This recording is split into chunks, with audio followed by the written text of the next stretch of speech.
23 বছরের দীর্ঘ এক ট্রফি খরা সাফের শিরোপা পুনরুদ্ধার করতে এবার অল আউট মিশনে নামছে বাংলাদেশ ফুটবল ফেডারেশন। লক্ষ্য একটাই, ঘরের মাঠে লাল সবুজের প্রদীপ্ত সাফল্য। আর সেই লক্ষ্য বাস্তবায়নে আগামী 21 সেপ্টেম্বর থেকে 6 অক্টোবর ফিফা উইন্ডোতে ঢাকায় এক বিশাল 4 জাতির টুর্নামেন্ট আয়োজনের মাস্টার প্ল্যান হাতে নিয়েছে বাফুফে। ঘরের মাঠে এই টুর্নামেন্ট আয়োজন করে হামজা চৌধুরীদের বিশ্বমানের প্রস্তুতি দিতে চায় বাফুফে।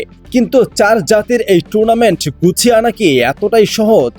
খবর বলছে এশিয়ান ফুটবলের উদীয়মান শক্তি মঙ্গোলিয়া ইতিবাচক সাড়া দিয়েছে।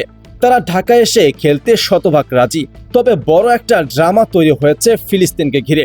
ফিলিস্তিন বাংলাদেশের বিপক্ষে প্রীতি ম্যাচ খেলতে সম্মত হলেও তাদের শর্ত ম্যাচ হতে হবে তাদের নিজেদের মাঠে। কিন্তু বাফুফের পরিষ্কার বার্তা, তারা দেশের মাটিতেই টুর্নামেন্ট করতে বদ্ধপরিকর। অন্যদিকে সেন্ট্রাল এশিয়ার শক্তিশালী দল কিরগিজস্তানকেও আমন্ত্রণ জানানো হয়েছে। তবে তাদের পক্ষ থেকে চূড়ান্ত সিদ্ধান্তের অপেক্ষায় প্রহর গুনছে বাফুফে।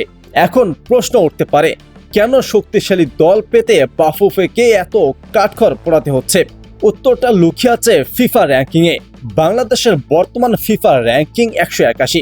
আন্তর্জাতিক ফুটবলে র্যাঙ্কিংয়ের এই বিশাল ব্যবধানের কারণে টপ টিয়ার দলগুলো বাংলাদেশ সফরে আসতে খুব একটা আগ্রহ দেখায় না। কিন্তু 4 থেকে 17 নভেম্বর বাংলাদেশে বসতে যাচ্ছে সাফ চ্যাম্পিয়নশিপের মেগা আসর। ঘরের মাঠে এই টুর্নামেন্টে চ্যাম্পিয়ন হতে হলে শক্তিশালী প্রতিপক্ষের বিপক্ষে ম্যাচ প্র্যাকটিসের বিকল্প নেই।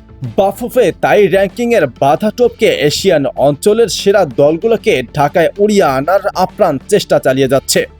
ইউরোপিয়ান লিগ মাতানো হামজা চৌধুরীর আগমন বাংলাদেশ দলকে এক নতুন উচ্চতায় নিয়ে গেছে। ভক্তদের প্রত্যাশার পারদ এখন আকাশচুম্বী। হামজার অভিজ্ঞতা এবং দলের বাকি ফুটবলারদের কঠোর পরিশ্রমের সমন্বয়ে বাফুফে চাইছে এমন এক স্কোয়াড তৈরি করতে যারা নভেম্বরের সাফে প্রতিপক্ষকে স্রেফ উড়িয়ে দিতে পারে। আর সেজন্যই সেপ্টেম্বরের এই ফিফা উইন্ডো বাফুফের জন্য এক মহাপরীক্ষা।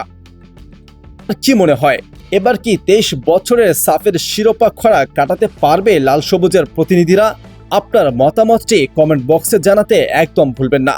স্পোর্টসের সব আপডেট সবার আগে পেতে চ্যানেলটি এখনই সাবস্ক্রাইব করে বেল আইকনটি চেপে রাখুন। ধন্যবাদ।